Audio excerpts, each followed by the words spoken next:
एक नाशिक न्यूज, प्रेक्षकांचा विश्वास आणि निष्पक्ष पत्रकारितेची ओळख।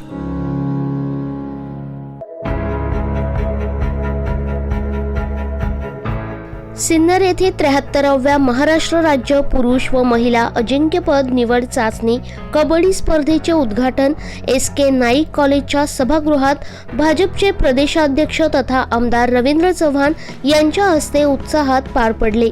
यावेळी आमदार निरंजन डावखर, भाजप जिल्हाध्यक्ष सुनील पच्छाव, जिल्हा कबड्डी असोसिएशनचे अध्यक्ष जयंत जाधव, सचिव उदय सांगळे, मोहन गायकवाड, भारत कोकाटे, हेमंत वाजे, माजी जिल्हा परिषद अध्यक्षा शीतल सांगळे, ज्येष्ठ उद्योजक पंजाबराव सांगळे, कलावती सांगळे आदी मान्यवर उपस्थित होते।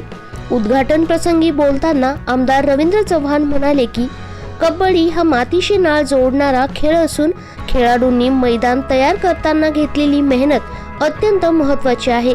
आधुनिक तंत्रज्ञानामुळे मैदान तयार करणे शक्य झाले असले तरी मातीचा स्पर्श हा खेळाचा खरा आत्मा असल्याचे त्यांनी अधोरेखित केले। या स्पर्धेत राज्यातील 25 जिल्ह्यांमधील सुमारे 50 संघ सहभागी झाले असून जवळपास 600 खेळाडू आपली कला सादर करणार आहेत। तसेच 100 पंच व प्रशिक्षकही या स्पर्धेत कार्यरत आहेत। दरम्यान कबड्डी स्पर्धेसोबतच सिन्नरमध्ये दररोज रात्री 7 ते 10:30 या वेळेत विविध सांस्कृतिक कार्यक्रमांची रंगतदार मेजवानीही अनुभवायला मिळणार असल्याची माहिती जिल्हा कबड्डी असोसिएशनचे सचिव उदय सांगळे यांनी दिली।